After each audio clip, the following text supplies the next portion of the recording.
Here's a fly ball out towards center field. This one's going back, and this one is gone! Taylor gets this one out towards center field to the short porch, and it's a grand slam! That's a floater. Out to short. And it's booted off the shortstop's glove! Just like they drew it from Hollywood. Caladros, the 3-2. Swing and a miss! And the Audubon Green Wave have upset the Kingsway Dragons!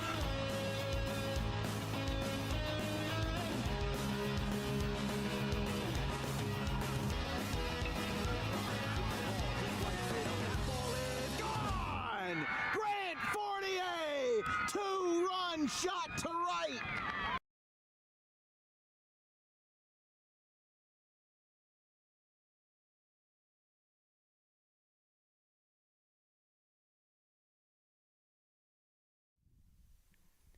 We welcome you to the Bears Den in the heart of Burlington County on the 295-130 corridor.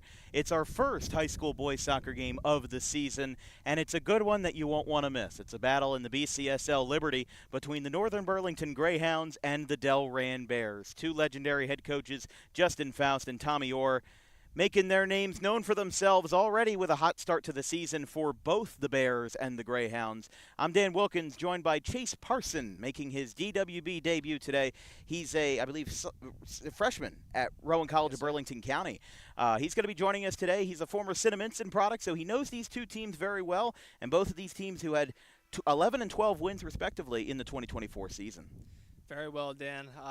Both these teams not very fond of either of them, if I can be honest. Big rivalry between Cinnaminson and Delran. But, you know, we play. That's what makes you a good candidate, though, that you can be neutral on both sides. On both sides. So, equal hate. Equal hate. But, you know, the big seasons that Delran have had with, you know, we still got to talk about Drew Roscoe. So they're still trying to find their identity, honestly.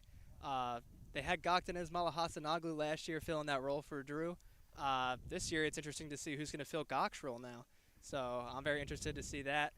With NBC, they've had a little bit of down years in the recent times, but they're making their come up, and I'm interested to see Joe Stevens, in all honesty. He's been pretty much a stat maker for NBC, so I'm interested to see how he makes an impact against Delran. Yeah, what I really like about this Delran team is the culture, right? When you walk into the Bears Den, on each side is the state championships that they have, and this is a town that is rooted in its soccer culture, and you find yourself, you know, as a no-brainer as to why this is our first boys soccer game of the year, because it's just this good. Last year when these two teams faced off, Delran does have their last 5 straight wins head-to-head versus Northern Burlington, but the last 2 games that these two played back in 2024 as a part of the BCSL Liberty, 1-0 final both times. So we could be in for a defensive showdown today. Delran, of course, last year 12-8-2. They're 1-0 on the season with a 2-0 win versus Palmyra, which included an Olympico from the corner. Meanwhile, Northern Burlington 1-1 this year, and both of these teams going to be having a good start to their 2025 campaign here on DWB.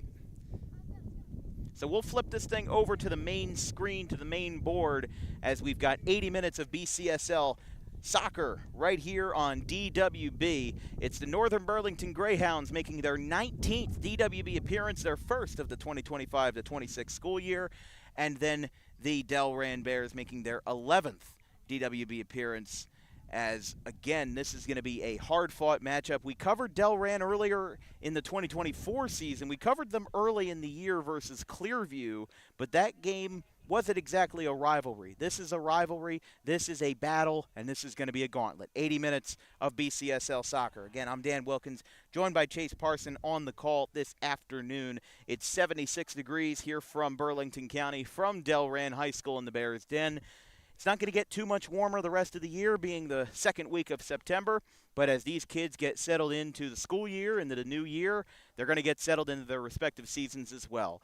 Northern Burlington will be on the left side of your screen for the first half, at least as of now, with their white jerseys and blue numbers, goalkeeper wearing black and white. Delran with their very typical home uniforms with the brown and brown primary color, yellow accents, yellow numbers, and of course the goalkeepers for both sides, as we were talking about, it's going to be Anthony Salviti for Delran and then George Senf for Northern Burlington, who had 61 career saves in his varsity season since his sophomore year. Thoughts before we get the kickoff going? This is honestly unpredictable. You never know what can happen in BCSL Liberty. It's a very underrated. Sounds biased because I'm from Cinnaminson, but honestly very underrated as a BCSL group. You can never really understand like any really results. 1-0 both times last year. So I'm interested to see how this ends up, Dan. Especially with a tough gauntlet ahead for the Bears. They've got Burlington Township on Wednesday, Cherokee on Friday, and then your alma mater, Cinnaminson, next Tuesday. So again, Northern Burlington on the left, Delran on the right. We're ready to go here on a sunny Monday afternoon here from the Bears Den. BCSL Liberty Soccer, it's the first divisional game for both of these teams in the 2025 season, and we're just going to be getting started right here and right now. Referees ask for the captains if they are ready. Checks his watch, checks his whistles. And we're underway here in Delran. Delran with the first possession of the day, sending it back to Sam Ferroni on the back line. And now fading towards the right side for number 8, Eamon McStravick, the junior. Senior McStravick. Delran already driving, really making themselves known. They backtracked a little bit, but now NBC takes over. They're outnumbered on the attack line. Couldn't get it there. It was a good possession, though, by number 9, Monroe Castor. It's a good ball. Left side for number 13, Brandon Wynn. Checks it back to Ryan Burks, the junior. Now fading back towards midfield again for the defenseman Ferroni. That'll be taken by Anthony Salviti, who will touch it a couple times right out towards the edge of the white line on the front. And now another good contact there with Ryan Burks. Sends it out to the left side. That's Tyler Guerra in that one. No, excuse me, number 11. Back to Jack Fulton, the junior. Tackle. It's a great tackle, but Delran still has it now. Plays it in for Wynn. Taken down. Oof. Referee's no foul there. I got to be a little bit lenient in this first couple of minutes today, as good ball that time to the right side, sent out by Ferroni. And we'll introduce the starting lineup for Northern Burlington first, led by head coach Justin Faust and assisted by Dave Rogers. It's George Senf in goal, then number 4, the junior Elijah Font, number 6, junior Joe Stevens, number 8, junior Lucas Kikesi, junior number 9, Monroe Castor, number 10, senior William Kearns, number 14, junior Eduardo Papusha, and then a good fade to the right side by Delran. That's brought up by our next starter, number 15, Braden Morrow, and then the starter after that, number 16, Gino Santis. They're playing right into our cards here. And then junior number 19, Evan Troy, and junior number 22, Lucas Villegas. So I'll tell you this, Northern Burlington, lots of juniors in that lineup, so definitely a good year for development for Faust, as he'll lead basically a 2-year starting core in 25 and 26.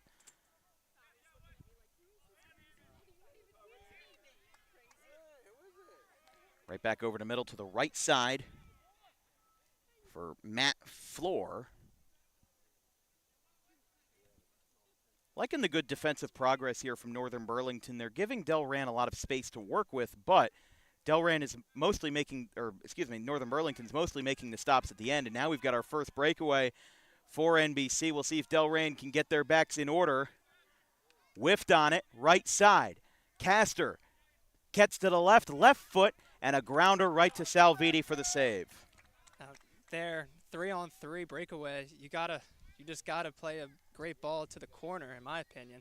Can't just play it right to his feet. Luckily, Burks whiffed on it, but you gotta get a better mindset getting on those breakaways, especially against the Bears. Didn't put enough power into it on that shot by Castor that time, and again didn't make it a tough shot for Salviti, who played 7 games as a sophomore in 2023, and then had 182 career saves as a junior in 2024. So as he enters his senior campaign in 25, comes down to how Salviti can manage a lot of these defenses where you were talking about in the open. One of the things that was mentioned was the man that they called Gakmala. And Tommy Orr said, listen, just call him Gakmala. You said his name correctly, but I always had trouble.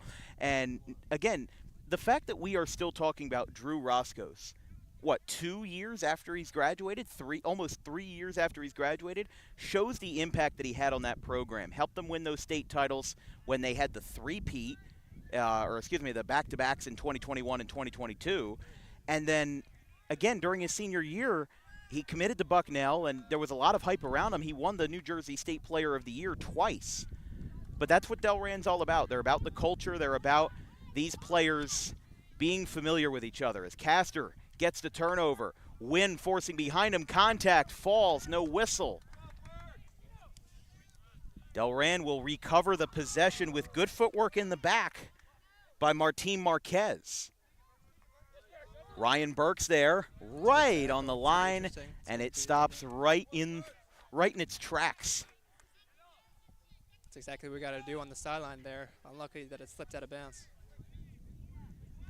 Yeah, forced to stop that time, and it just barely went out on that last possession. Now Northern will throw it in. 22-16, Villegas to Santis. And again, still rounding around the second line of defense with William Kearns, the senior. We mentioned at least 6 juniors in the starting lineup for Justin Faust, who we've worked with plenty of times in the past over at the Breakthrough Soccer Showcase in West Hampton the last 2 Augusts. As, whoa, there comes a powerful kick to deflect from Villegas, a header down by McStravick. And now a spinner by number 27, Matthias Almeida.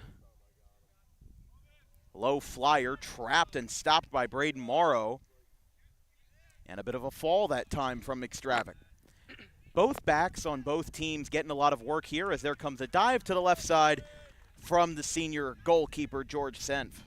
That's not going to challenge Steph enough. His veteran now coming into his senior year, he's got to get more to challenge him. Well, the first 2 shots on goal on both sides, each team has had 1 so far. They haven't really had enough velocity to be a challenge. I mean, both of these goalkeepers are experienced seniors who have had several years at the varsity level. And obviously, Salvides had more saves than the other, but he also had a full year's head start, starting in his sophomore year in 2023, when Delran had at least 2 or 3 goalkeepers recording multiple starts. That one was sent back by number 18, Vinny Race. And a good pop-up that time. Great footwork from Marquez. Greyhounds hold on to the possession. A couple more falls, but no whistles so far. It's a great tackle there. Yeah, again, as long as you keep it within the legality, this is a physical sport, and you got to keep it that way. And again, some footwork of all kinds by Delran as that one stops at midfield. And the Greyhounds trying to take advantage of it. Castor's going to be offsides there. Smart to let that play go. Indeed. I was just about to say that he was exactly going to be offsides if he had picked that up and went with it. So just letting it go. Now that he has the possession back, he sends it to the left. Salvidi, though, takes the bounce perfectly, pump fakes the throw. And we're about 7.5 minutes into this game. Only 2 shots on goal on both sides, but still good efforts nonetheless from both of these defenses to hold up. Again, it would actually be more surprising to me if we see a high-scoring game, because when we saw these two last year, or we didn't see them, but when they played each other last year, both games were 1-0 Delran. They were not offensive firework-heavy games. They were very low-scoring. And that's not going to be an easy hill to climb if you're either Northern Burlington or Delran. Again, I'm Dan Wilkins, joined by Jace Parson on the call today from Delran. It's our first of 8 boys soccer games this year on DWB. This one heads towards the far corner. A fall, and looks like that one will go out of play. Looks like it will stay on a goal kick tandem, though. This will be sent by number 15, Braden Morrow, who we've had some high praise for before. Next Monday, we'll be down in the other direction at Alcyon Park in Gloucester County for a Colonial Tri-County clash between the Audubon Green Wave and the Pittman Panthers. 4 p.m. kickoff. And then Monday, September 22nd, we've got the Clearview Pioneers and the Washington Township Minutemen in more Tri-County conference action between the big schools, the Pioneers and the Minutemen. Again, 4 o'clock kickoff, September 22nd. Over to Burks. Passes to Race. And again, Delran just trying to get in a good rhythm here in the early first 10 minutes of the game. Blocked by the Greyhounds. Good reverse that time. And fades past Ferroni. Again, Runrow Caster, who's been getting most of those balls today for Northern Burlington. And now a little bit of a switch up here. That's a great ball. It's a good ball. Now out to the left side. We'll see what he's got in store. 2-on-1. Shoots and, just off the crossbar. That was a close call. Just grazed the tip towards the right side. Salvini wouldn't have a play anyway. And we remain scoreless in the 9th minute. That was a phenomenal pass by junior Lucas Viega.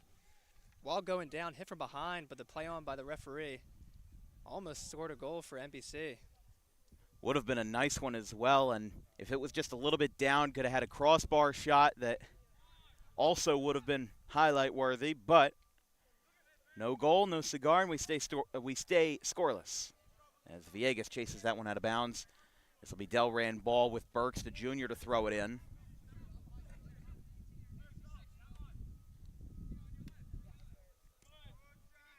That's Fulton that time, had 6 goals. One of the things about Delran last year was how much they scored, how much they shared the love. They didn't have anybody who scored more than 7 goals in the 2024 season. And a lot of soccer teams have somebody who, is kind of their designated guy. Like, all right, you're going to be our main striker. If the ball goes your way, you are the first choice. You are the first preference. But Delran really, again, they shared the love, and it was the first full season without Drew Roscos as Burks sends this one far out to the right side and out of play with Almeida in the mix that time. But, again, you don't see a lot of soccer teams do that where there are I think they had at least 10 or 11 goal scorers in the 2024 season, and nobody really had an edge. I can't look at their roster or their stats from last year and say this was the best goal scorer or this was the best goal scorer, because it was just that divided. It's a great tackle by Ryan Burks, but bouncing off of what you said, that's an amazing adjustment by the Bears. Delran had Drew Roscos, obviously. That's a great ball. Easy save, though. To be continued from that, that's a great adjustment from Delran because their main player, obviously, was Drew Roscos. That's exactly who they centered. He just sat in the middle of the field, control it, use his physical ability, just turn and just slam it home. That's just what he did for the past 4 years on varsity. Good shot off the right foot that time. Go ahead. That was a great adjustment last year from Delran. I'm interested to see how they pick it up this year. Do they keep sharing the love? Do they play through, people like Martine or Brandon Wynn? It's very interesting to see how they do it in the second year without Drew. And I think we'll only know for sure probably by the 3rd or 4th week of September. I don't think it's going to be obvious in this game just by, again, the fact that this is going to be a low-scoring affair unless otherwise happens. There's a good one-on-one that time with Villegas, gets a shove down. Interestingly, no call there. We haven't had a single foul in 13 minutes. It's pretty impressive. I think I've seen about 2 or 3. But that's just me. Yeah, no, again, I'm not a soccer expert. You are the soccer expert. I would say I've probably seen at least 2 or 3 that at any other game would be called a whistle. Now, I don't know. Again, it could just be a referee thing. I know that a lot of referees that are a little bit older, they like to play a little bit more leniently and let the kids play kind of philosophy. But that applies for all sports. A let the kids play philosophy usually happens a lot more in something like basketball or football. But in this situation where you got a lot of physical contact between 2 rivals, maybe it is a good idea to set the bar low. Because if somebody makes a big hit, somebody makes a big check, then that would be worthy of a foul. So maybe the bar is being set a little bit higher just because of how fierce these 2 teams are with each other. I could be right, I could be wrong, but it looks like we're going to have our first corner of the night as Martin Marquez will send this away. This is on his opposite side than when he scored the Olympico last game against Palmyra. So this is just going to whip towards the penalty spot, and wins there. He just missed it. Burks is there, and he whiffs. 2 whiffs that time for Delran. NBC now looks like they could get some really good positioning here on the offensive front. Gets it across midfield on the kick by Kearns. we have our first whistle of the night. It's going to be offsides. Brandon Wynn coming back from an offside position to get that ball there. Yeah, I had a feeling that was what it would be called, but that's our first whistle/foul, and we're almost 15 minutes into this game. I'm very surprised for how many times I've seen soccer games that have, 5 or 10 whistles in the first 15 minutes. They've been playing just very much by a let the kids play philosophy here in this first part of this game. Oh, it's a great turn by Fulton. Sent over the middle. Again, some more contact there with Morrow picking it up. Marquez gets it back. Look at that footwork right there. Drives it across midfield. Delran wanted to hold that time from number 6, Joe Stevens. Surprised they wanted that foul after the many that they've honestly committed. Yeah, I would say that was a pretty low bar, but that is I believe the 3rd or 4th shot near the goal for Delran in this first half, and that one was one of the closest ones we've seen so far. Has got a lot of zip on it, but just went over the crossbar and just out of the reach of George Senf. So this will be sent away by Northern Burlington. This broadcast is brought to you by Rowan College of South Jersey at Gloucester campus, the premier athletic community college of New Jersey and one of the best in the U.S. for NJSIAA Division III athletics. Become a prospective Roadrunner today, and yes, that includes men and women's soccer, by visiting rcroadrunners.com, and for becoming a student for the winter or the spring term of 2025 or 26, visit rcsj.edu. Already 15 minutes gone here in the first half. As we said, only one whistle in the entirety of this first half for an offside. They got it still in there, just hugging the line. Burks and Villegas break it up, and that time it's out. Tried to get a last-ditch effort by Jack Fulton, but no good on that. And it now remains Northern Burlington ball. They'll be thrown in by the senior Braden Morrow. We were talking about Martin Marquez, who had that corner kick just a few minutes ago, with one of the leading scorers from the 2024 season. 5 goals, 2 assists, and also had that 1 goal, as you mentioned, versus Palmyra on opening day, which was the Olympico. And you compare that to somebody like Elijah Font, who's a junior and has already had 16 goals in his career. It's a little bit more front-heavy. It was a little bit of stoppage that time, but no whistle, and we keep going. Referee started putting the whistle to his mouth and took it back last second. Looks like that was going to be the first foul. I didn't think that was a foul. I think that was the correct call.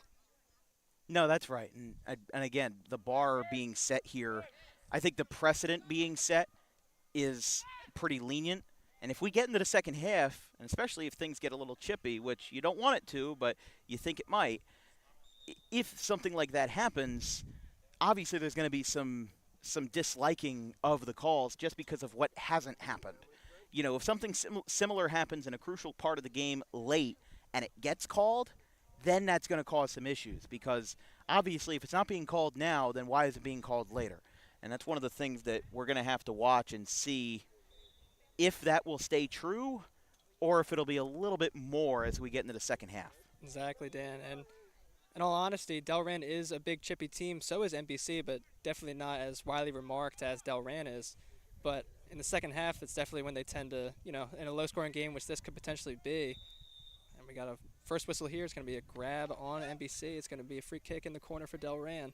But as I was saying, they're going to get chippy, especially Delran in the second half. It's interesting to see how the referees might view it and might call this one in the second. And it's how you play through it. It's how you manage that emotion, manage whatever might be going on, and you keep on keeping on. So this is going to be, again, as you said, a free kick in the corner. Should look toward the Marquez? Is that Marquez taking it? Can't tell in the camera. It might be. It looks like it with the armband. I would imagine. Well, we'll find out as that one's headed down by the Greyhounds. But now here's another shot, and oh my goodness, that one was way up there. It's still in. I thought that one was going to be headed all the way into the forest back there. But it got brought down. Not exactly a windy day by any means. Now another shot headed off the stomach, and he waltzes it in. Goal, Delran, number 23. That would be TJ Simpliciano, not a starter, but he gets Delran's first home goal of the season. and a 1-0 Bears lead in the 19th minute. The sophomore with his first ever varsity goal. What a time to get it against NBC, a BCSL Liberty rival, putting him up 1-0. That's just great stuff right there from Simpliciano. Again, made Senf miss on that last attempt, and even though it wasn't a direct free kick goal, still needed a couple of volleys and a couple of headers to get there, but he put it off of his stomach and then just kind of barreled it in. He didn't need to hit it that hard, didn't need to drive it in that hard, but he ends up doing it anyway. That is, again, the sophomore TJ Simpliciano, first career varsity goal, 422, and he puts the Bears in front 1-0. Got a quick stoppage here. I wonder what's going on. Not exactly sure. Scoreboard's reading 0-0. I'm hoping that goal seeing if it counted.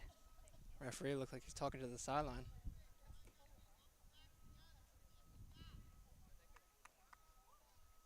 NBC's coach might have said something to that four referee. It might be the cause of this delay. That's my guess. Yeah, again, two very spirited coaches in Faust and Orr. I'm a little bit confused because scoreboard's reading 0-0. I'm not sure if that goal counted or not because. There we go. They just. Okay, they just put it in. I'm thinking that they reset everything and they didn't count the goal, but no, they did. Because correct me if I'm wrong, just from my lack of soccer knowledge, that if the goal was disallowed for like an offsides or anything, they wouldn't line up at the 50 like that. Exactly. That would take place back there where the offsides would be. So. Yeah, that's what I thought. I was like, the goal counted, but the scoreboard didn't show it, but they do finally get that up there. That is an interesting nuance for Delran, though. Not a lot of soccer pitches in South Jersey, at least, have those. Now, the referees do not take the time on the field because of it. I imagine that they still keep some semblance of the time in case there's a power failure or whatever, but there's no extra time. They just abide by that. 40 minutes in the first, 40 minutes in the second. They don't go over. As soon as that hits 0, then the game is over. Looks like they did switch the clock as well. They put it back a little bit. Now it's back to 20 minutes and 15 seconds straight up in the air. And Salvini comes down with it, racing out to his right. Makes the play with ease. That's the second shot on goal. Excuse me, the third shot on goal for NBC. It's always funky saying NBC because I'm thinking of the TV channel. But, of course, we're talking about Northern Burlington County, one of the longest school names that I can think of in South Jersey. But again, they've made a lot of appearances on DWB, so we're used to it. This is their 19th appearance. They have the second best winning percentage of any team when they are on DWB. The best is Gloucester Catholic. They're 16-7-1 in however many appearances with a 69.7% win rate.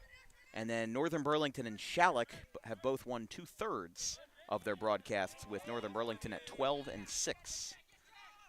And again, we keep stats like that, not really for any particular or important reason, but just because it's fun to do that. Over in the corner this time, good effort by Brandon Wynn. Just couldn't get any bounces on that one. We do have a substitution coming in. 2 subs for Delran. Looks like Wynn and Fulton will be headed out, and coming in will be number 4, Matthias Nazareth. And number 15, that will be Pedro Dos Santos for the Bears this time. Booming kick this time by the Greyhounds. By Morrow. Landed right at midfield. And a 2-touch by Arthur Sotos, also in the game. That one goes out and a chunk of grass comes up. Again, that's something that I didn't really think would be a problem. I mean, you could see some of the patch in the grass. We did have a lot of rain on Friday night going into Saturday morning. It rained pretty much all night, all morning, but it's been sunny ever since probably around noontime on Friday. So the grass, at least on my feet, feel pretty dry. If we were playing this game on Sunday or Saturday afternoon, we would definitely be talking about the slidiness of the grass, but because of how much the sun has been out, we don't have to worry about that, and we're playing on clean conditions on this pitch today. Just under 18 minutes left in the first half. 1-0 Delran, as again a little tug that time, fading at midfield, dancing over the white line. Back to William Kearns. and getting back across midfield with a bounce back between Santise and number 20, Chris Keck. Here comes Santos. Dos Santos this time. Outnumbered a little bit, but he passes it to Nathareth. Headed back the other way. Faded to the left for Villegas. And now back at midfield for Gino Santise. Keeps it to himself, just dribbling a little bit in front of him. Now he gets a good chance. Left side, tries to create some space. It bounces, and Salviti hangs on. Anthony Salviti, looked like that ball took a bounce off of one of the Delran defensemen and then went right into Salviti's gloves on a dive to his left. Wicked deflection. It's a great adjustment by Salviti to make that look easier than it definitely seemed. Yeah, that was definitely a lot harder than how it looked on TV. And now back-to-back headers that time, one unintentional as Kearns and Morrow bounce together. Hugging the line is, and that one is going to get sent out, and that ball is not coming back. That went right over the temporary fence, and I can't even see in there. That's right into the abyss of Burlington County. As, well, they're going to send the ball boy out there to try to find it anyway. I don't know if he's going to have any success doing that. The privilege I had when we were at Audubon was that the field was big enough and there wasn't really any natural surroundings around it, but right side. Kearns has it, hangs on to the possession, and a slide that time. Good slide. Oof. Barely stays in. Good move to dodge Martin Marquez there. A great win by Eamon McStravick. Yeah, it's a lot about winning these possessions in this first part of the game. Again, you still have 15 minutes to play in the first half, but with Delran already up 1-0 scoring in the 19th minute, going to be a challenge for Northern Burlington to get ahead because Delran is trying to squash them at any turn that they can get. We didn't get a chance to introduce the Delran starting lineup before we got too deep into the action. We did get to introduce the Greyhounds starting 11, but we will do that after this possession as, again, some more aggressive offense by Monroe Castor. And it's Brandon Steele, a name that we remember pretty well from when we covered Northern Burlington, I think 2 years ago. Stopped really quickly that time by William Kearns. Liked the footwork of getting that ball stopped quickly. Here's another chance sent out by the Hounds. Yeah, you got to be Gino selfish Santise. there. You have to be selfish there in that position. Nobody around you. You're just gonna try and fling it into the middle. You definitely got to shoot that. No, I agree. I think he hesitated a little bit too much. And as you said, you got to be selfish that time. And I really like that analogy. He wasn't really advocating for himself too much. Didn't shoot it. I believe that might have been Simpliciano again. Looked like who scored the first goal. Would have had his first 2 varsity goals in the first 30 minutes of this contest here in Delran. Couple of whiffs that time. NBC picks it up with Font. Again, 16 career goals, 24 career assists for the junior. Already has a goal this year in the 2 games that the Greyhounds have played. And as we mentioned, they're 1-1.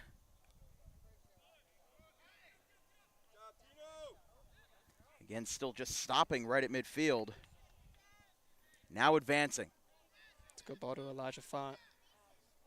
And again, this is where those 2 different philosophies clash, where Northern Burlington is a little bit of a heavier offensive front, while Delran is a lot more diverse and a lot more spaced out.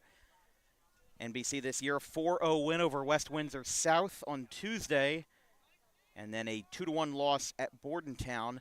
Their first 4 games of the year are all on the road. Of course, with Delran's game today, they play Morristown Friends they play Cinnaminson on Wednesday. Good corner that time. Delran tries to get it out. A little bit of hacky sack that time. Now, Greyhounds trying to get a shot. Couldn't get there. And Simpliciano sends it away to finally get the threat out because Northern Burlington was threatening very, very quickly that time.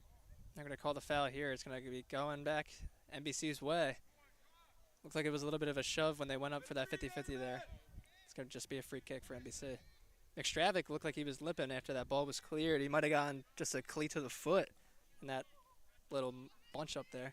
And still representing the physicality between these 2 teams. between Delran and Northern Burlington. And also what's important is that, first of all, that he's all right. It looked like Northern Burlington's player needed a shoe tie timeout. That was number 20, Chris Keck, the sophomore. So at the moment, we'll see what we get here.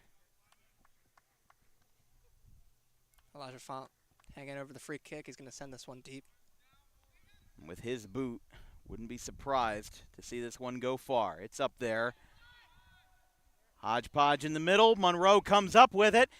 And Salviti makes contact with Monroe Caster. And again, it's going to be a foul on Caster. Yeah, I'm not too surprised that time making contact with the goalkeeper.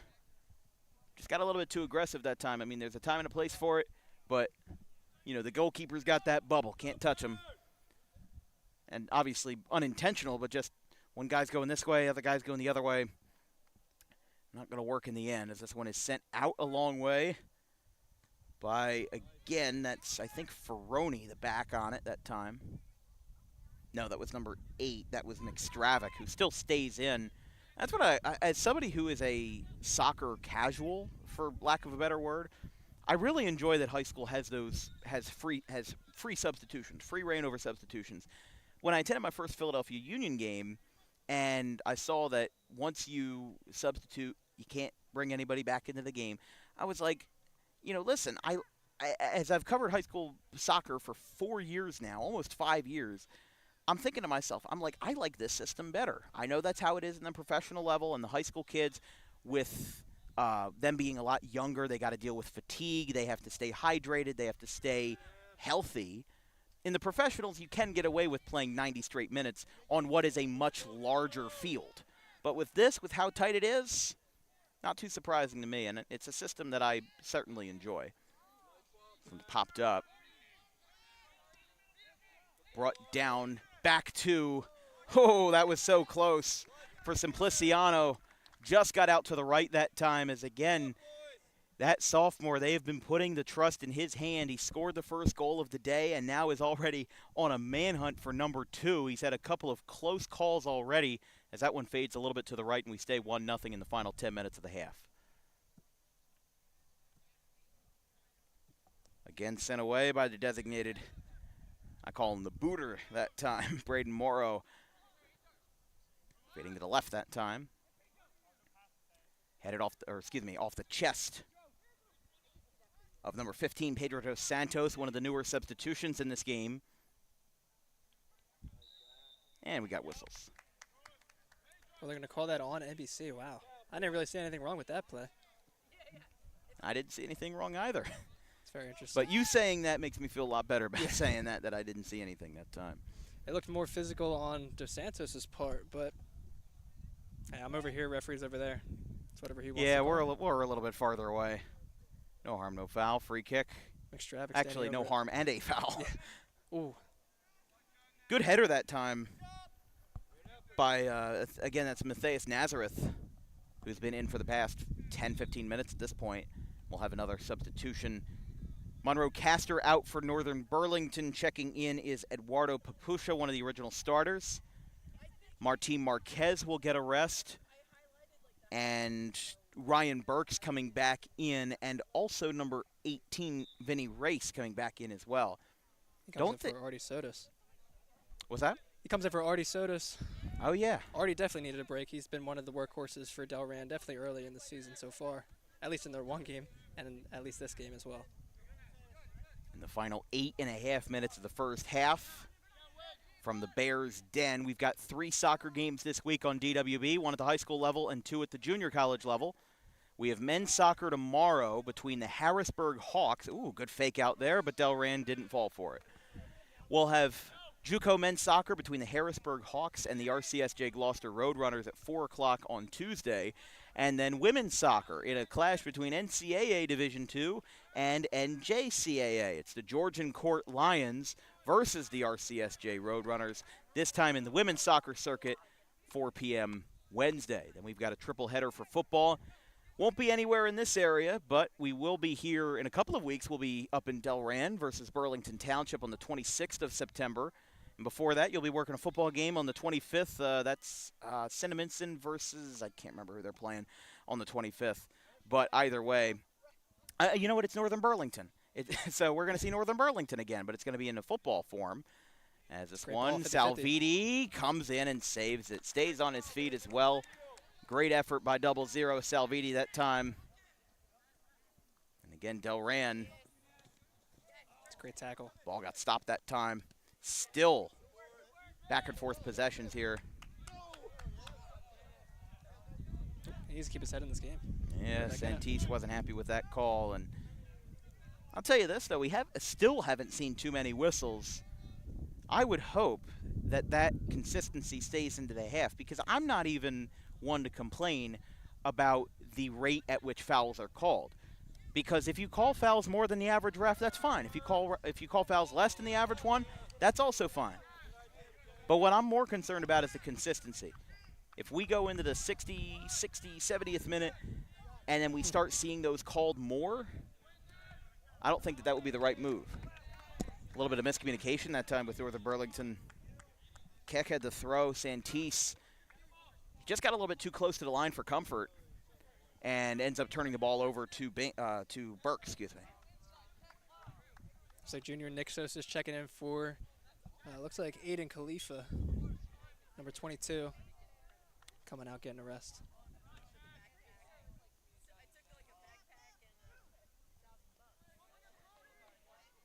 So that would mean that Khalifa had the first goal then. My apologies, not Simpliciano, because that would be number 23 on the roster. Can't believe I misread that. But either way, he'll get his flowers one way or another. Good spin move. Again, fading back. Northern Burlington going to try to create some space on the offensive side. Morrow has it, sends it right over the middle through the traffic into Santis. And we'll have a whistle. They'll say that Font was offside. Offside? It looks like he caught a foul. Or no, excuse me, yeah. Wow. You're right. Thought maybe he would be ahead, but my apologies. That's why I let you call the penalties. I've been calling soccer games for 4 years, and I still don't have it all down. I didn't see too much out of Font there. I'm still wondering the calls here against NBC recently. Not too much, but then again, when Delran could slide in and put in a good tackle, but sometimes they just take too much of the person out. Good route that time by Nazareth. Came a little bit out of bounds. He had a good swirl back in, but was unable to keep the possession. This will be a throw in by the Greyhounds. Moving too far up. Yeah, I was going to say he was way far up that time for Morrow's throw. Referee points it out. Headed by Burks. There was at least one player saying that it would be out, but again, that's the danger you have when this isn't a completely flat field. We were talking about it before we went on the air about when you look at that far flag on the right side, it is a little bit dipped down, and that ball is gone. And it's not even baseball season. Look at that one. Deep into the forest of Burlington County, someone, or maybe a colony of ants will come back and bring it. There is a ball boy going into the woods. Oh, good for him. Good for him. That's what they have him for. Just hope he brought bug spray with him. Those mosquitoes are still out this time of year. Really don't go away until October-ish, so hopefully he doesn't get any bug bites out there.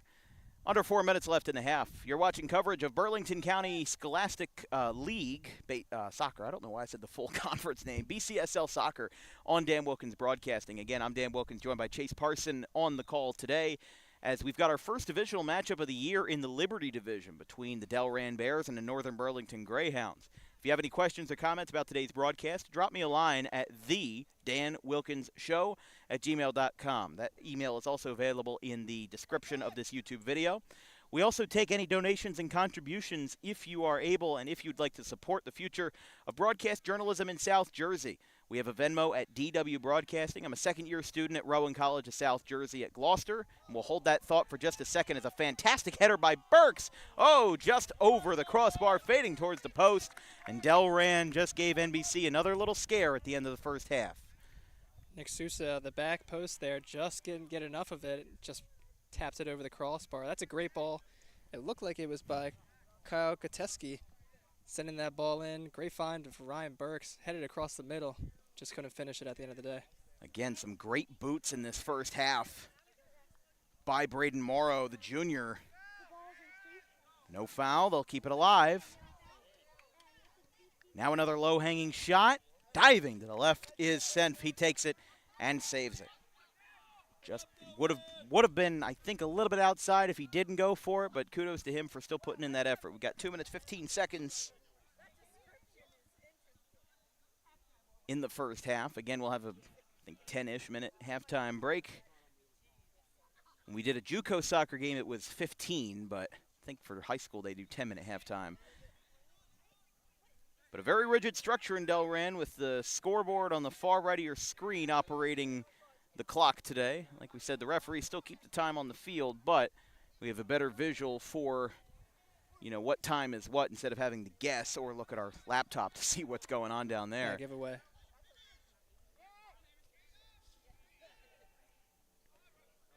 And good send out that time. Northern Burlington, right foot on the off foot that time for the Greyhounds. Delran gets it back. Not a lot of power on either of those. Now a stutter step. Fakes out twice for Santise. Gets it to the right for the sophomore Keck.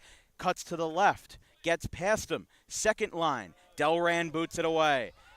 Now 2-on-1. Delran again trying to thwart the threat. Goes back to Almeida. And offside. That's in a crucial position in the final minute of the half. No extra time.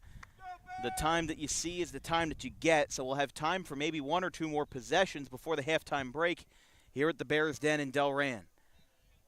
With a 1-0 lead, it's the exact same as it's been the last two times these teams played in divisional play in 2024. 1-0 Bears in the home game for the Bears and in the home game for the Greyhounds. 35 seconds left. That one is sent up. Delran trying to shave a little bit of time off the clock there with the kick from McStravick going out of bounds. NBC will need a quick throw, and again, with that time on the board, they have an exact idea in their head of how much time they have and what they can plan out, and that one's going to be sent out. So it looks like with that one going to Papusha, we'll have 10 seconds left. Won't be time for much else as they hug the far sideline. It goes out, and at the end of the first half, it'll be Northern Burlington 1 and Northern Burlington 0 and Delran 1. A 19th minute goal by the sophomore Aiden Khalifa gets these two on the board, but Northern Burlington still looking for their first offensive action after 40 minutes. We've got a 10-minute halftime break, give or take. We'll come back with a couple minutes before the break is over and recap the first half in our halftime show presented by Gray Fox Sports. And we'll be back on a beautiful, sunny Monday afternoon from the Bears Den.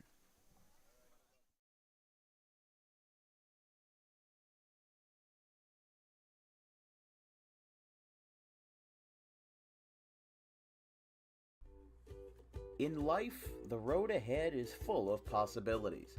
But to navigate it safely, you need the right skills. Harper Driving School is the premier driving school serving Gloucester, Salem, and Camden counties. With experienced instructors, many of whom are teachers in local schools, we are dedicated to your success and will help you master the road with confidence. With an over 95% success rate of students passing their road test on their first try, you know your student will be in good hands while embarking on a huge step of their young adult lives, all while avoiding the lines at the DMV and getting insurance discounts. We chose Harper, and so should you.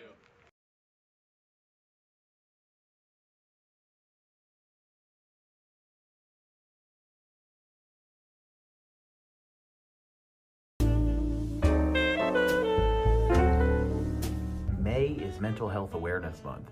It is the responsibility of all of us to make sure that our friends, family, and anybody who we hold dear in our lives is feeling well. The problem with spotting mental health issues is that the symptoms aren't that obvious.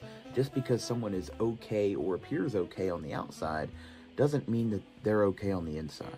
It's important that if they are in distress, that they call the right people and they get the help that they need. And it is very important that we treat each other with respect, regardless of who you are or where you come from. But it is just as important that we treat ourselves with respect, regardless of the situation going on in our lives. If you're in distress, you can call this number, 988, or you can visit any of these websites if you're not in distress, but would like to learn more information about mental health awareness and research.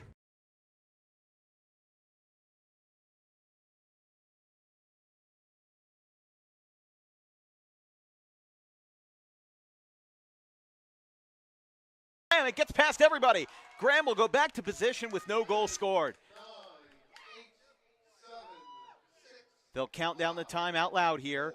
Out to the left. One final shot, and it gets through. How about a buzzer beater? How do you do? It's a lead extending goal for Justin Lewis.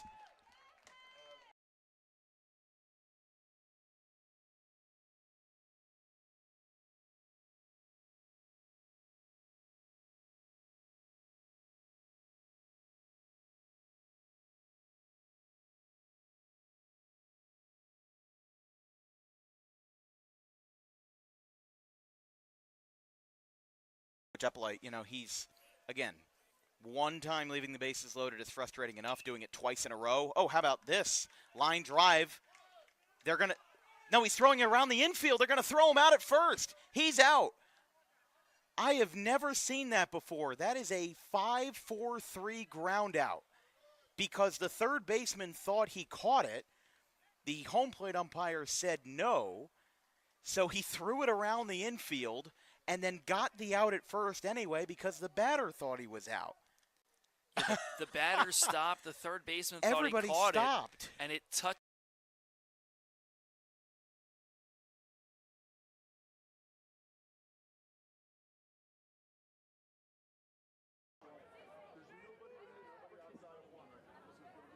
So after the holding call to be 1st and 20, as now rolling out to the right side, he's got a little bit of room to run.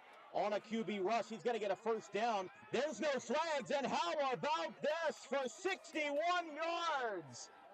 Anthony Gaetano with a QB rush that works to perfection. He hugs the sideline, and Anthony Gaetano gets the scoring started for the Redhawks at 7-6.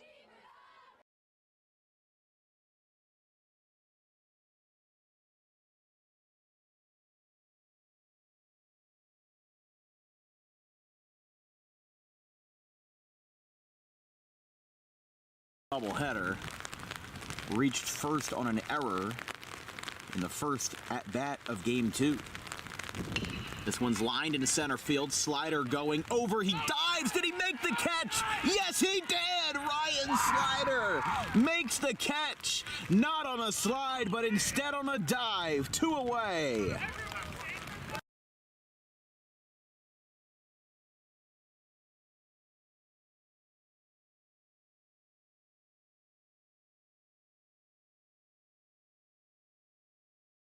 And it gets past everybody. Graham will go back to position with no goal scored. They'll count down the time out loud here. Out to the left. One final shot, and it gets through. How about a buzzer beater? How do you do? It's a lead extending goal for Justin Lewis.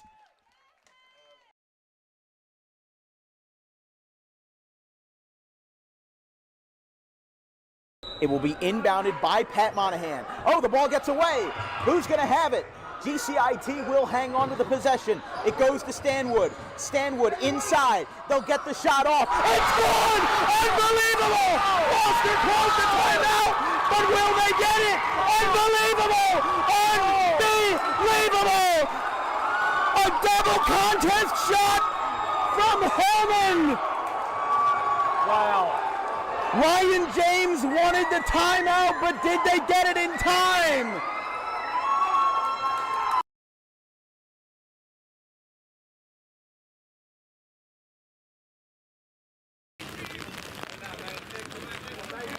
Excuse me, Goldberg is a short.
Second half getting ready to go. Starting a couple minutes early after the halftime break. Delran and there, Neil talking things over.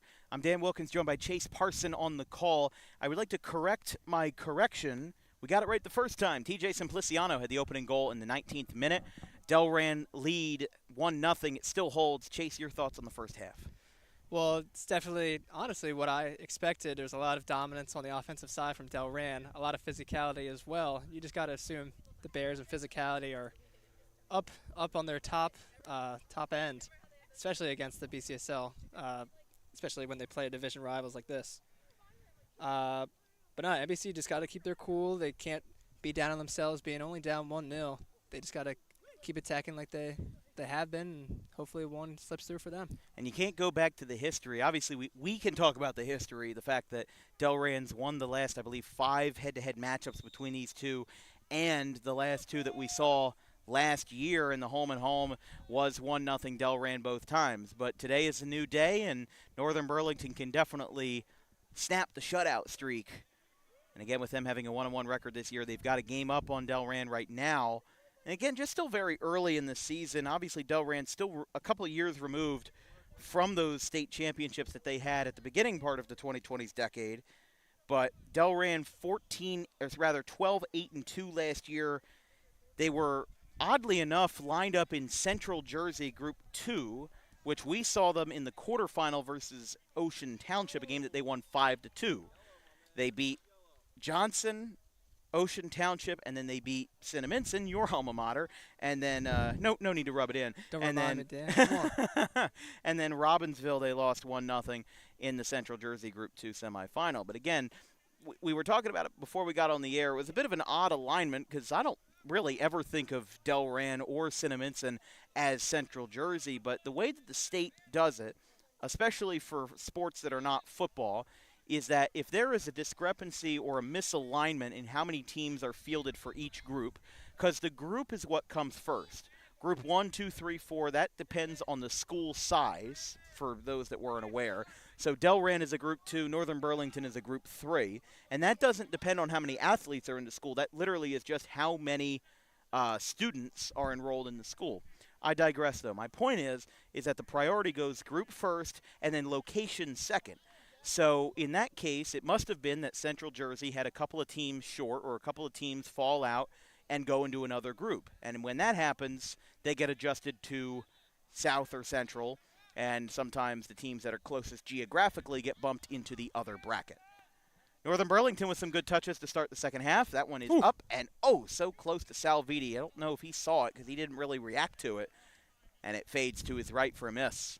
A close shot nonetheless. That looked amazing from our angle, Dan. I thought that was going right into the top left corner. That would have been insane.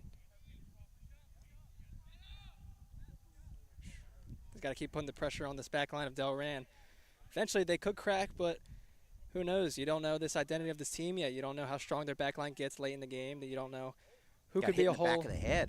You don't know who could be a hole in the defense at times, but it's very interesting to see that as the season develops. Win on the right, Burns right past the defender. Right at the other defender, though. Cleared out. That was number 14, Eduardo Papusha, who's played pretty much most of the game today. And that one is out. Delran ball. It'll be thrown in by number 11, Jack Fulton, the junior, who had a handful of goals last year. And again, if we cover Delran in a playoff game or later in the regular season, you won't see. Good chance you won't see them in the Coaches Cup. They've qualified pretty much every year, but they have opted out pretty much every year, from what we've been told. But you know, the thing is that if we see them in the regular season, if we see them in the first or second week of October, this team could look very different. And that's how this sport works.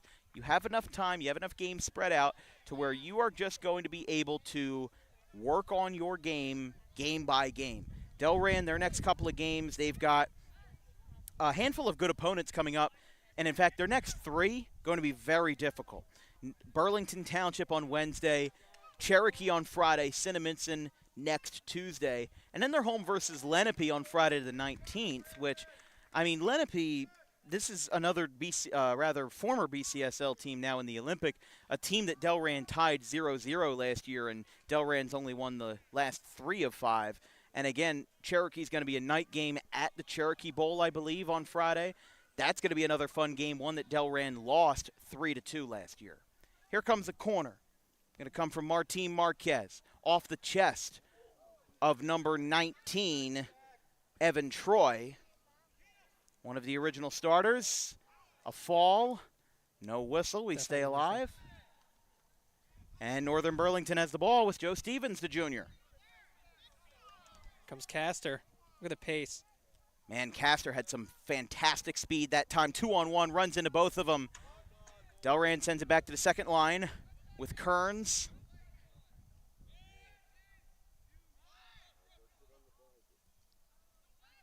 Right side. Oh, hard shot that time. Off of Ferroni. Great turn. That was a fantastic turn to the right that time for William Kearns. And a can of corn right to Salviti. Still got to slip in my baseball terms some way, somehow. But while we were talking about the Northern Burlington roster in the first half, let's introduce the Delran starting lineup from today. Obviously, different personnel than what's on the field right now, but just didn't have time to do it in the first. Again, led by longtime head coach of the Bears, Tommy Orr, assisted by Russell Dobos, Kevin Romanek, and John Rapice. Their starting lineup today was Anthony Salviti in goal, Sam Ferroni as a back, senior Martin Marquez, one of the captains this year as a midfielder, and then Eamon McStravick, Jack Fulton, the junior, Brandon Wynn, as that one is sent up in the air, and a good backspin that time. Wynn goes flying and ends up landing on his back that time. Again, Brandon Wynn, the forward, Vinny Reese, the midfielder, Matt Floor, another midfielder, a junior, and then Matthias Almeida, Tyler Guerra, a senior back who has been a very important piece of this Delran crew for years now, and then Ryan Burks, a junior back who we've called his name several times tonight. 7 minutes into the first half, actually 6 minutes into the second half. Sorry, 0 for 2 that time. As Delran leads 1-0 at a 19th minute goal from TJ Simpliciano. As that one is deflected. Good back turn from the Greyhounds, and another good defensive stand by Burks. And we'll have whistles here. And judged by the crowd's reaction, it looks like it's going to be a foul on Delran.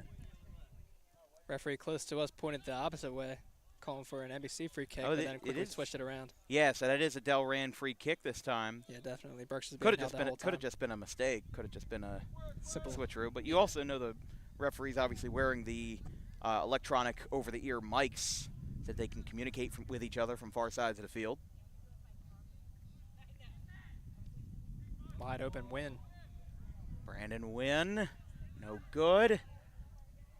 And a second chance that time by Guerra also fails. And out of play, 2 hops out of the sideline and over into the grandstands. We actually had to work a game, I believe, last year where those microphones failed. And there was about maybe 10 or 15 stoppages because the referees had to go to the center of the field to debate or to figure out, who gets carded, who gets what, who gets written down in the notepad on fouls, all of that. I think it was because just somebody forgot to charge the batteries and referees didn't have mics for the whole game. I believe that was Timber Creek, Cumberland last year that we did. Right side for Guerra. Had a lot of space around him in all directions. Now it's back to a trip and fall for Marquez. And again, Northern Burlington is really stopping any and all Delran attacks this time, but Delran's still controlling the ball very well offensively.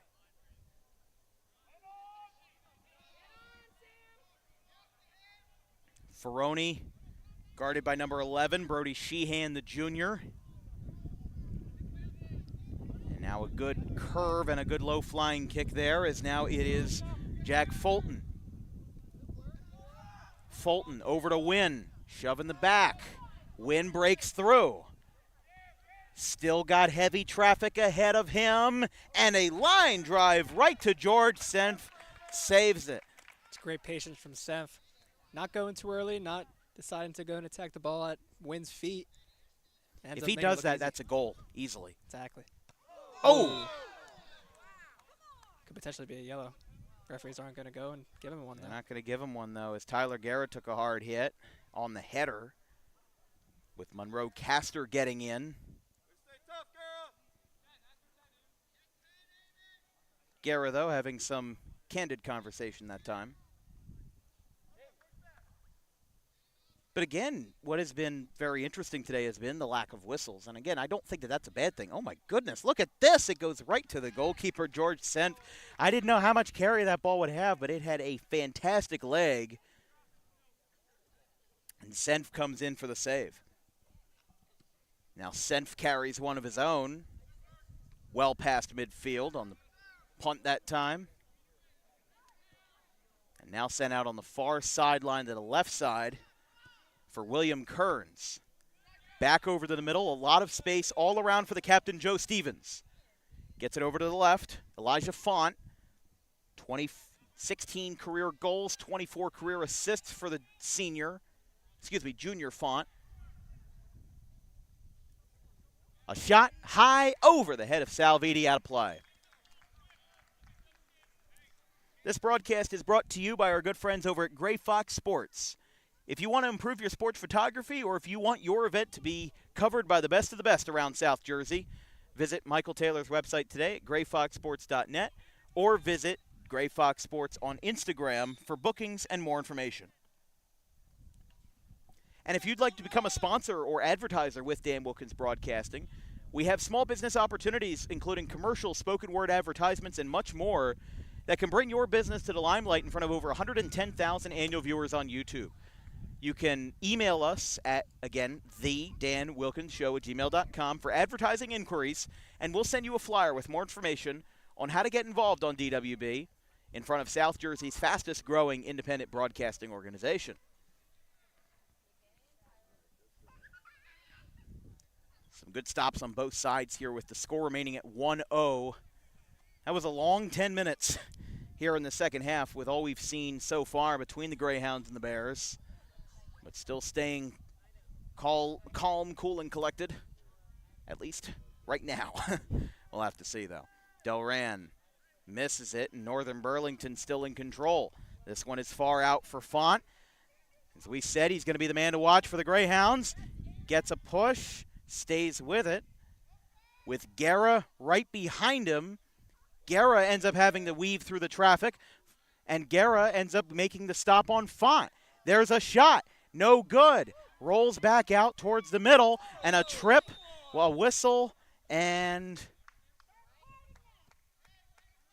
free kick coming out. Free kick coming out. I saw the yellow whistle, thought he would maybe ask for a card, but that's one of the second, maybe third play that we've seen that would be maybe grounds for a card. That would be your opinion, though. We got referees coming over. Well, we were talking about the Timber Creek Cumberland game from last year. Is there an injury timeout, or? Yeah, it looks like 16's limping off. They're subbing him out. They're gonna stop the clock here. 27:40. Again, that was Gino Santis, the junior, who needed a little bit of help.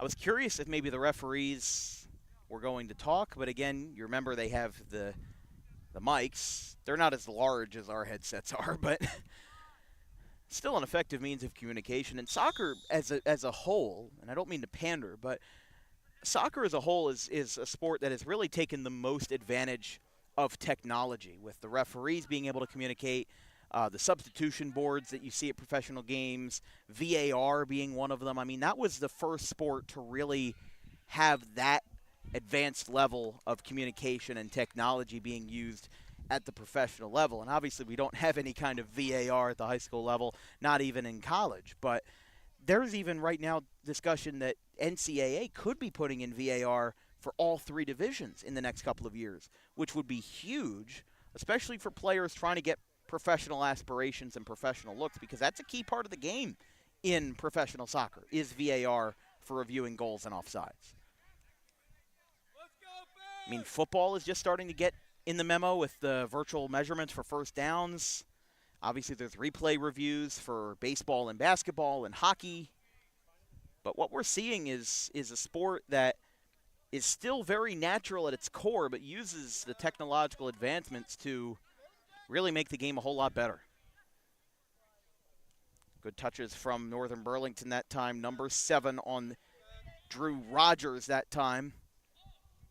And a sweep and a miss.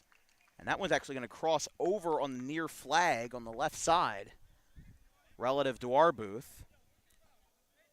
Great defensive play by Ryan Burks. Honestly, looked like he saved a goal. He looked one-on-one. Burks came out of nowhere and just slammed it away.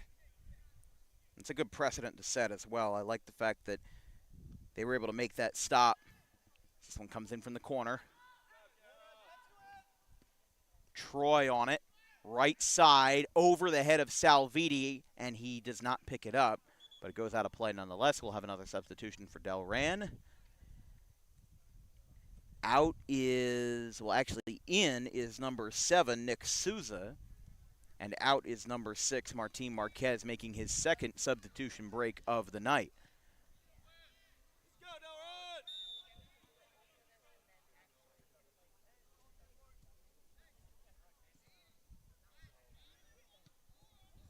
Back over the middle, and on the kick by Delran, Northern Burlington seemed to get the advantage that time. It seems like this half is a lot more 50-50 in terms of possession times.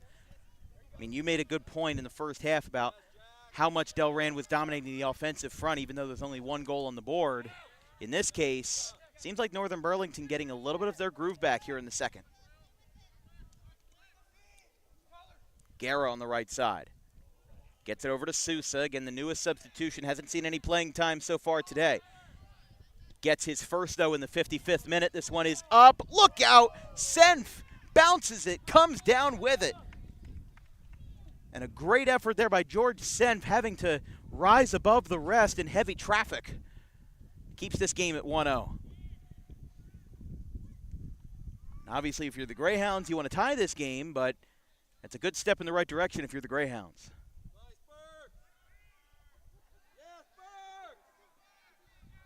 Here is Burks, excuse me. Back to Wynn, 2-touch, popped way up there, headed, no good. Don't know if any goal is going to top the Olympico versus Palmyra on last Wednesday. Guerra, line drive shot to the left, popped up and out of play.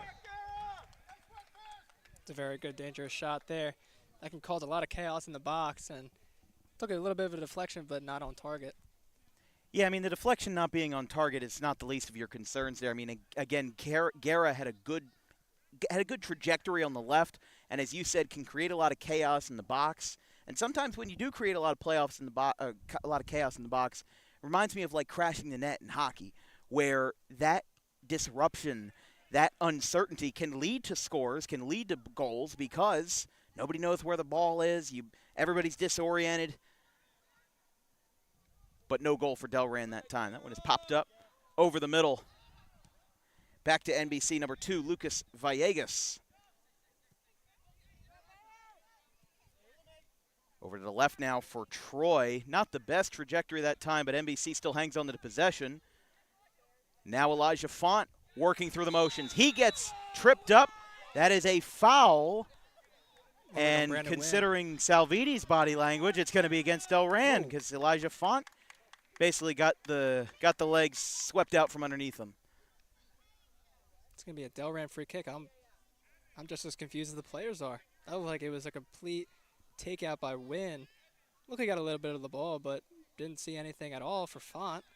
So, very confusing. Then I guess if it's a Delran kick, then it's going to be, I think the dislike is over the fact that it wasn't a card. And again, we've seen a couple plays today that maybe get into that territory, but you also have to consider we didn't see our first foul until, 18, 19 minutes into the game? Exactly. The refs have been very lenient on calls tonight, and again, this isn't like they're playing West Windsor. These are two big rivals. Things could get chippy. The refs want to make sure that the bar is set. They want to lay down the law. Trust me, that's what they're here for. But considering we've seen a very light amount of fouls called today, it'll be an interesting precedent for the last 21 and 45 of this one.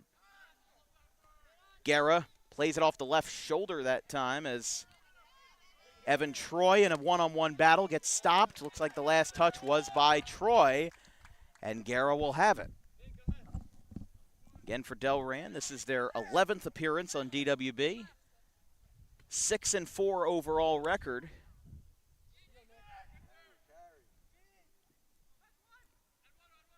Here comes Wynn.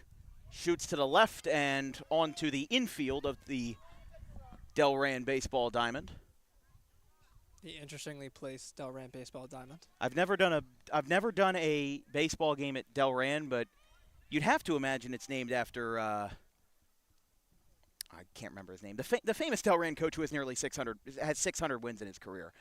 I can't think of it either. I know him. It's not baseball season. My brain is shut off for baseball. Rich Bender.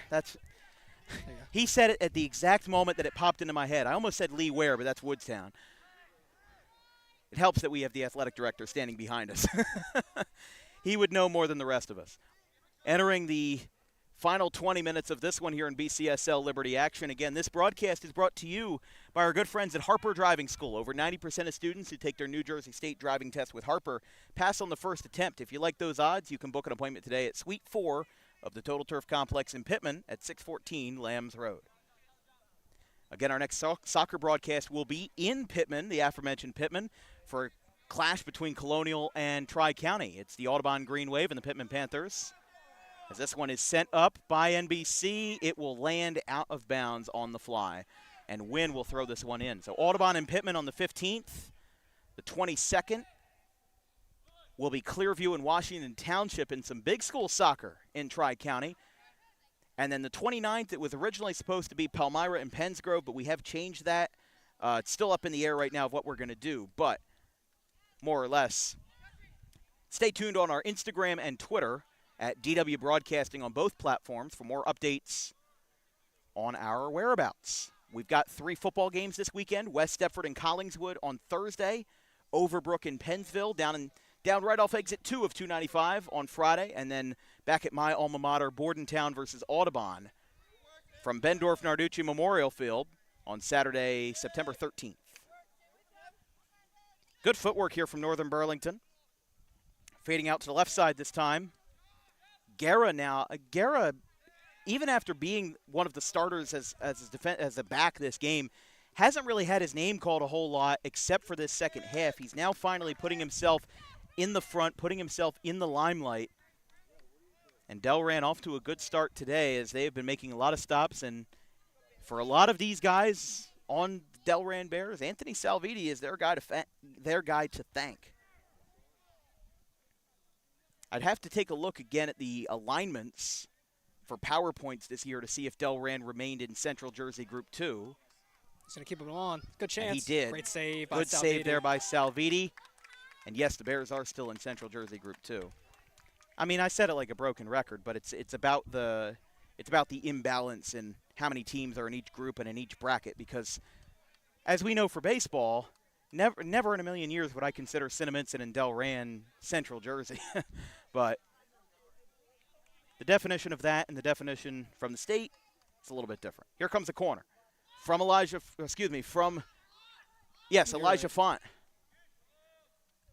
Oh, Big collision there.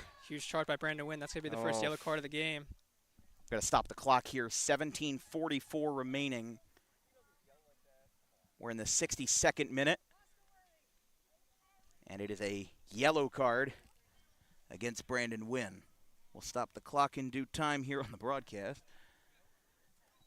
So again, 62nd minute, foul picked up, or a yellow card picked up by Brandon Wynn, and the substitute for him will be Matthias Nazareth. So Elijah Font went down briefly. Gets back to his feet, though, and will remain in the game. Didn't seem 100%, but he's going to take this free kick.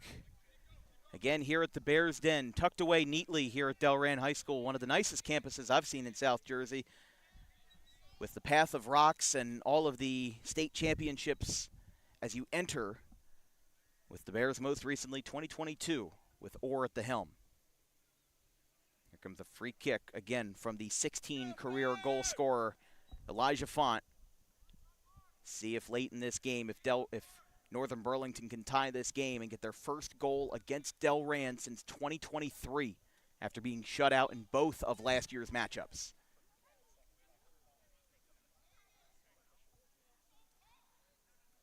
Well, it'll take it a little bit to get everybody adjusted. Looks like they were resetting the clock. Okay, they reset the clock to 17:45, so they added 11 seconds on the clock, and that one just went over the crossbar. Good effort by Font. But no goal that time, and we remain at 1-0. And again, we talk about Delran, their gauntlet of a schedule coming up. They've got Burlington Township on Wednesday, Cherokee on Friday from the Cherokee Bowl at 6 o'clock. That's going to be a night game for them. Burlington Township actually beat Delran for the first time in a while in October of last year in a 1-0 final. BT Falcons are 1-1 this year. Then they've got Cherokee, as we said, on Friday, and then your alma mater, Cinnaminson, on Tuesday. Always a huge game, Cinnaminson Delran, honestly. And you would know it. Yeah. Draws huge crowds of students and parents alike, but I've had a lot of people come up to me saying, oh, Cinnaminson Delran, always circled on everybody's calendars whenever they look at our schedule. Across a lot of sports, too. This one's a good shot. Look at that one, getting some height from Lucas Kakesi. And a save by Salviti closes the deal. Well, one of the things that I'll say, as somebody who graduated from Audubon, so many state championships with Rich Horan in baseball, that's a baseball town. Here, it's a soccer town. Obviously, Colin Huco's football team had some practice. I saw some folks in Delran football gear heading over to the sideline to cheer on their team with their students. I didn't see that as much. You know, I didn't see the passion that I see Delran have. And again, that starts with the culture. That starts with what Tommy Orr brings to the students on the field, and that's what the students on the pitch bring back to their friends. They say, hey, we've got a really good soccer team. We've won this many state titles. Come out to our games. It'll be a fun time. And they've built up that culture so much that when it comes to South Jersey soccer, no matter what their record is, Delran is always a household name in Burlington County. Getting over towards midfield, the one goal scorer today, TJ Simpliciano. Ooh, and a stop by Salviti. Everybody falling over everyone. More contact with Castor and the goalkeeper, Salviti.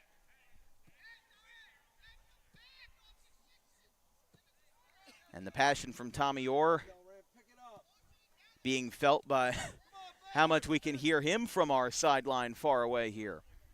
A couple of hops on the kick. Back up to Papusha, the junior.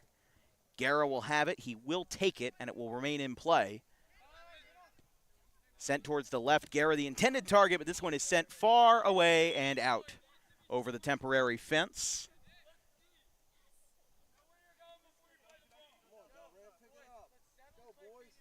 Under 15 to play in the second half. Again, Northern Burlington with a loss would fall to 1-2. Their first 4 games of the season, all road games. They won 4-0 over West Windsor Plainsboro South. And then they lost 2-1 at Bordentown at their fantastic athletic complex. The square, as I like to call it, because you got the baseball field, you've got the soccer and the football field, and you got a softball field all in one massive elevated square at Bordentown. And then Cinnaminson on the road on the 10th. And then Morristown Friends is their first home game on Friday, September 12th.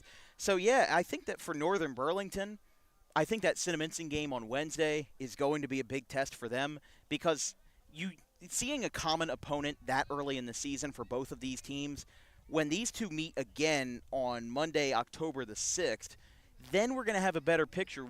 If we go to the Northern Burlington game on October the 6th, we might look at the 22 players on the field and say, yeah, these guys look different on both sides. Early season jitters happen in every sport, and right now Delran is looking really polished in just their second game of the year. Guerra knocks it down. Again, Delran in just a couple of minutes will focus probably from goal-scoring mode to time management mode as they will try to stop Northern Burlington and their advances at every step of the way.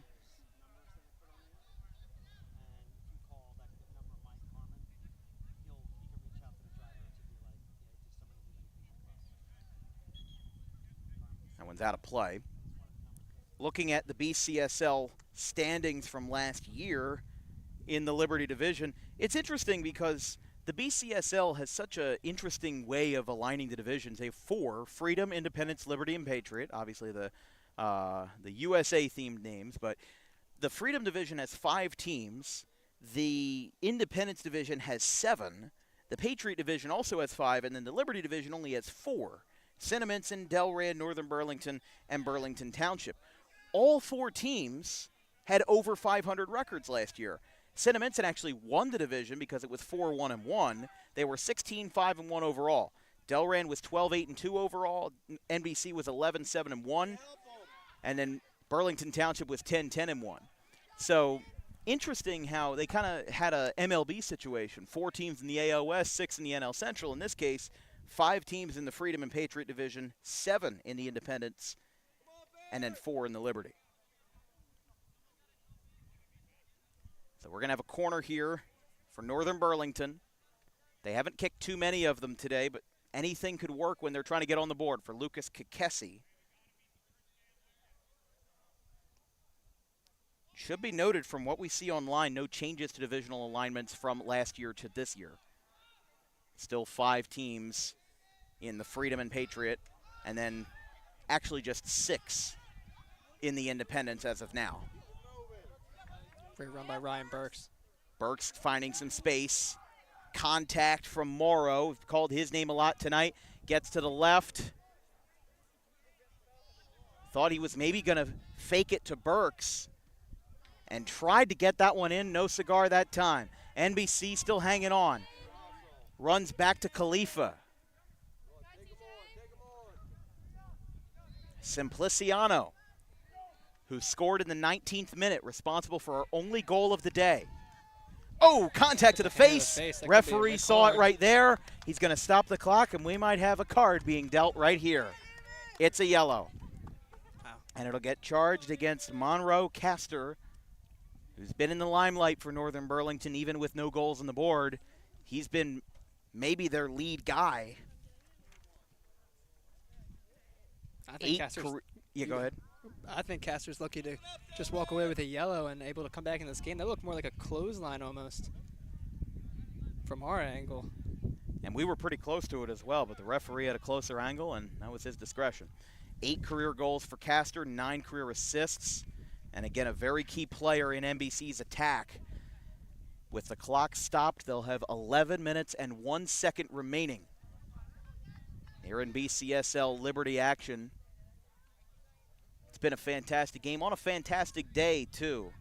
Weather doesn't get much better than this, and when we cover maybe our last soccer game of the year in late October, or if Tommy Orr calls us back for a playoff game, I'm going to be wearing a hoodie and 2 layers of pants. I'm going to be thinking, what happened to this? Booming kick by Guerra. Left side, headed by Stevens. Check that by Rogers. Now by Burks. Charging hard is Kikesi, who had that corner from a couple minutes ago unsuccessfully. Brandon Wynn backing up here. I mean, they are running a very tight defense here. Is now Salviti. Oh, that's more contact. It's going to be offside. Going to be offsides on 22. That is Villegas.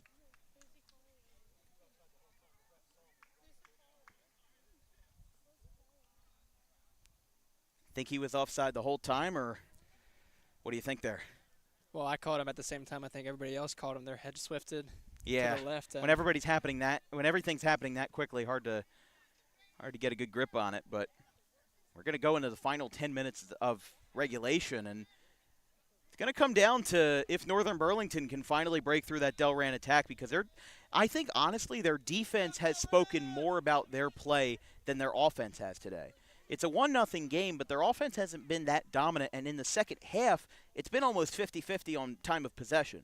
In the first half, Delran had a lot heavier of an edge and had a lot more favorability on their possessions in the first half.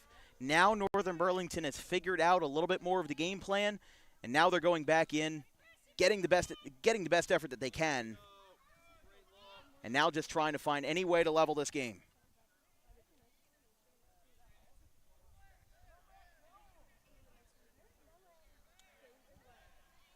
Still rolling to the left.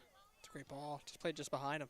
And a good deflection by Guerra that time. He has done really everything for Delran today. We didn't talk about him too much in the first half, but now, I mean, listen, Tyler Guerra, really a fantastic man here in this second half defensively, as another Northern lineup will be in tow here. For player of the game honors, I feel conflicted between Salviti and Simpliciano, the goal scorer. I'm leaning more towards Simpliciano. You know, obviously the save numbers for Salviti this game are going to look great, but well, not too much of a Simpliciano was in on that challenge. play. He would have sealed player of the game honors if he scored a second time. And now good footwork there by Pedro dos Santos. Guerra getting tangled up and sent straight out. Line drive right into the student section.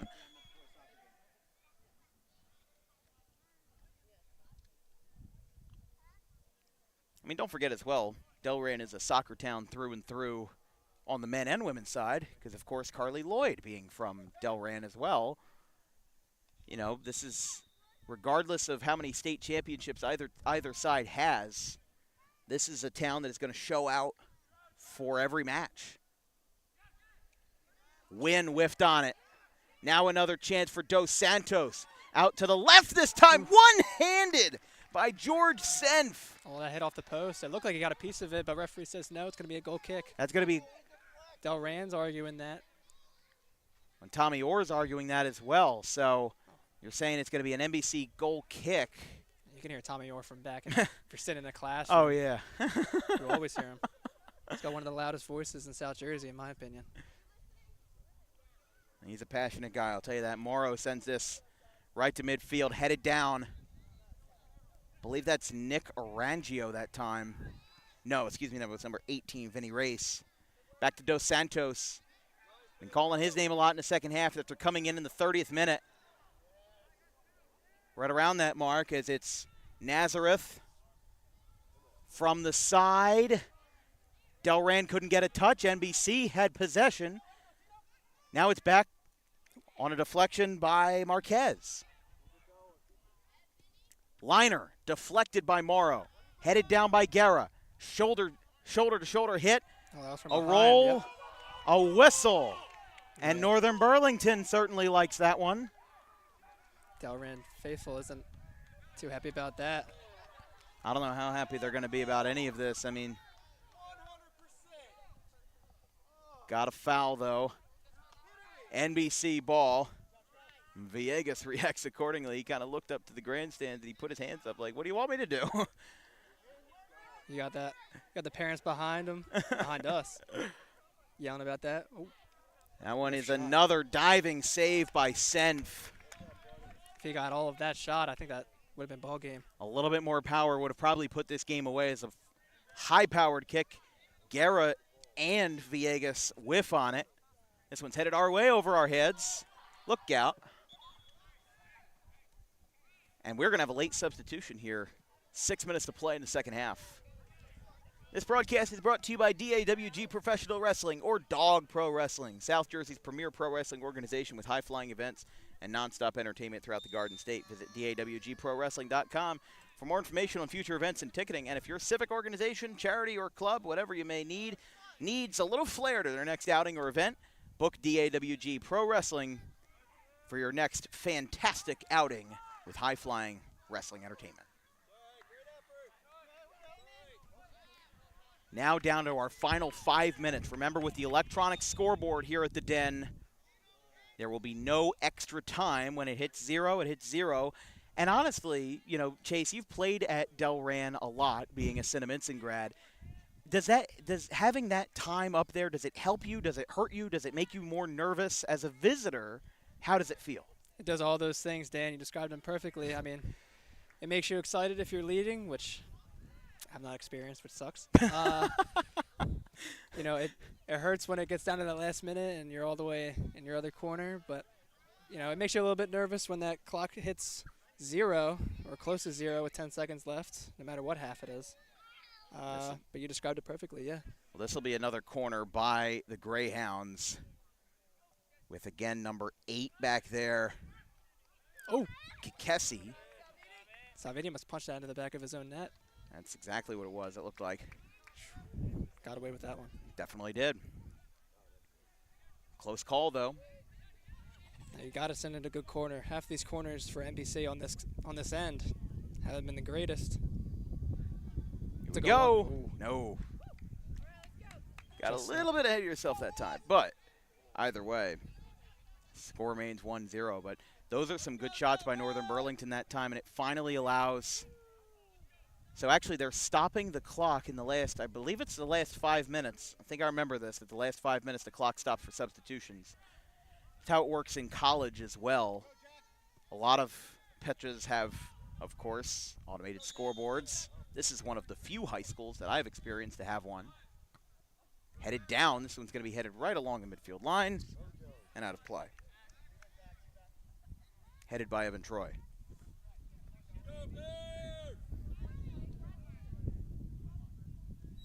Guerra has this one, 3:30 on the clock. A little bit of a squib that time. Puts a little bit of power into it. Sliding and saving, putting himself right into the fire is Senth. Dos Santos was offsides there, so either way he would have gotten away with it, but that's brave goalkeeping by Senth.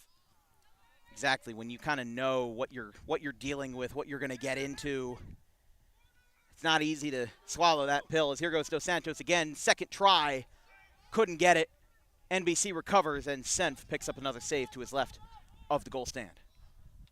Looks like they're just going to leave Dos Santos up hanging as their one striker and keep all the Delran bodies behind the ball here. And very interesting, considering Dos Santos was not a starter in today's game. Came in right around the 30th minute and has been a name we have called a lot in the second half, in addition to Tyler Guerra.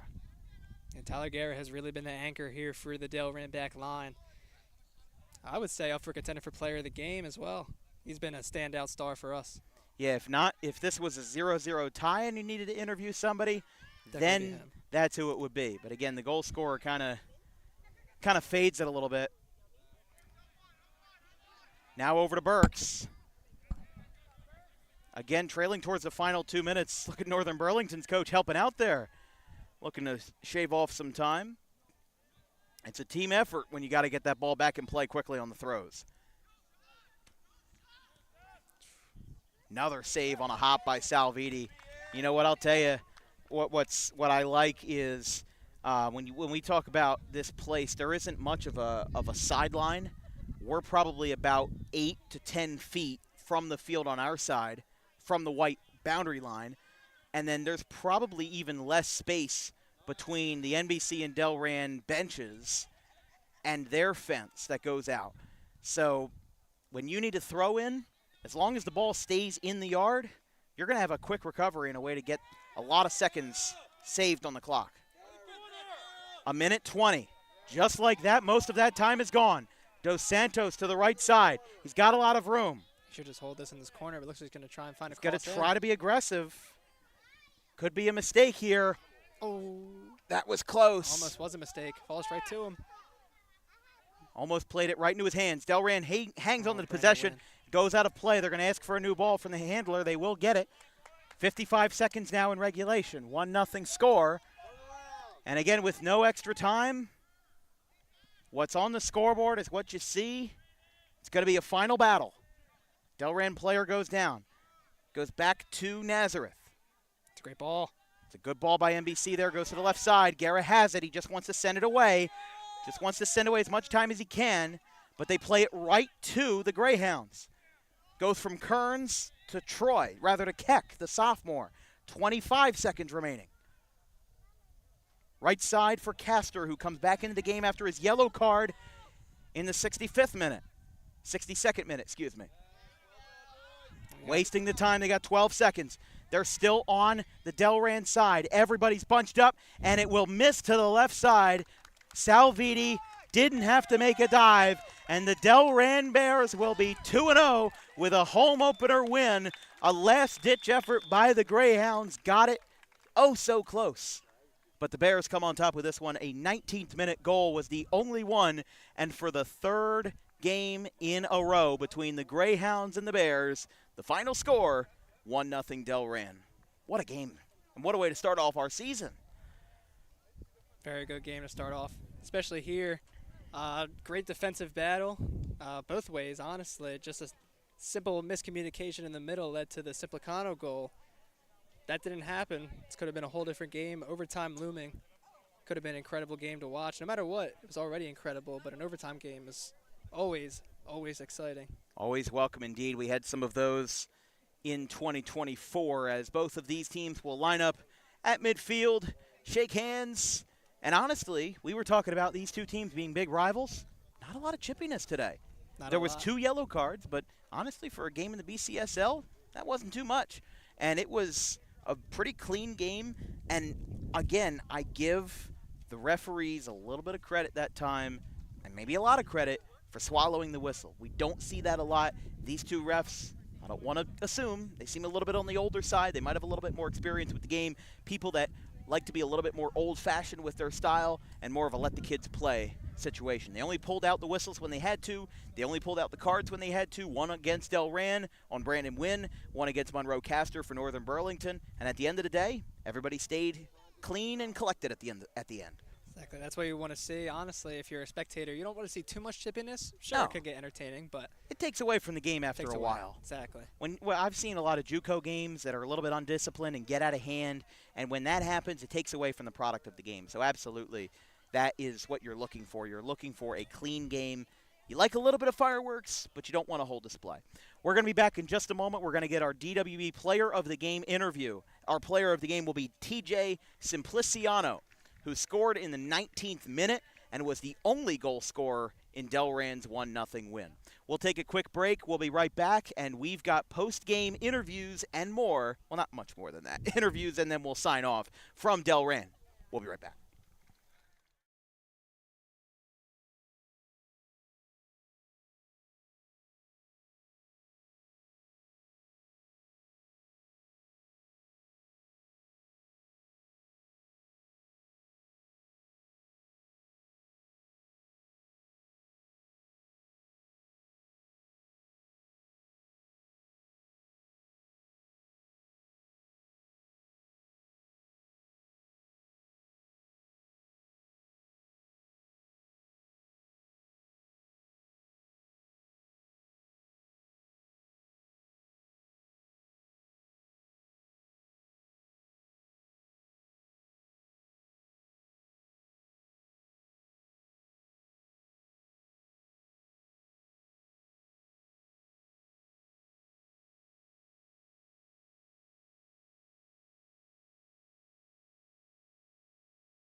Our Dan Wilkins Broadcasting Player of the Game, presented by DAWG Pro Wrestling, or our dog of the game, is TJ Simpliciano, the sophomore who, after years of Delran having a clear leader, really diversified their offense today. He scored the only goal of the game in the 19th minute, and that was all they needed. It's the third straight time that Delran has beaten Northern Burlington by a score of 1-0.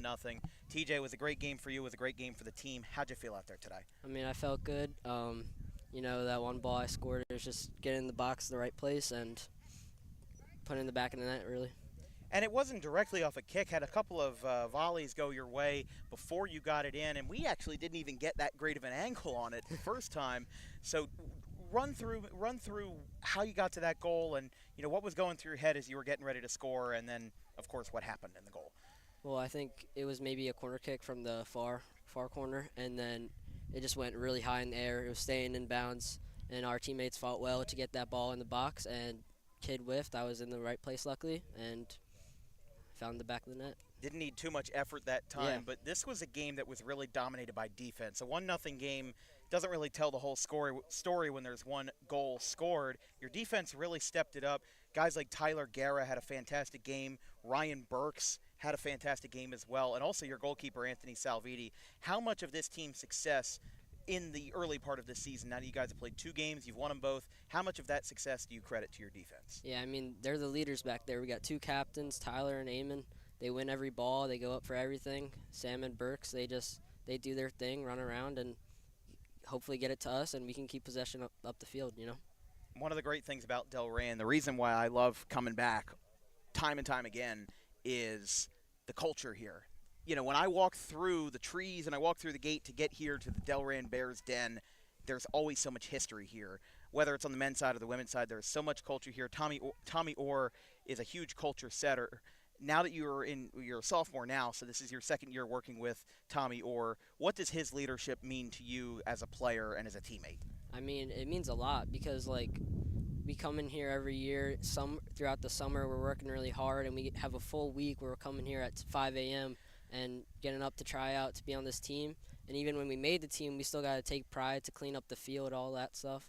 And, just it all basically rounds out to us winning in the end. That's exactly what you guys are doing right now. You're off to a 2-0 start, but a tough road ahead. Burlington Township on Wednesday, Cherokee on Friday, Cinnaminson on next Tuesday. How do you and your team feel going into this tough stretch of games kicking off the season? I mean, we feel good. We take it practice by practice, game by game, and hopefully things go our way, and we'll fight till the end. TJ, thank you very much. Congratulations on the win. You. Congratulations on, I believe, your first career varsity goal, right? Yep. Congratulations on all of that. We hope to see you sometime in the future, all right? Thank you. Thank you very much.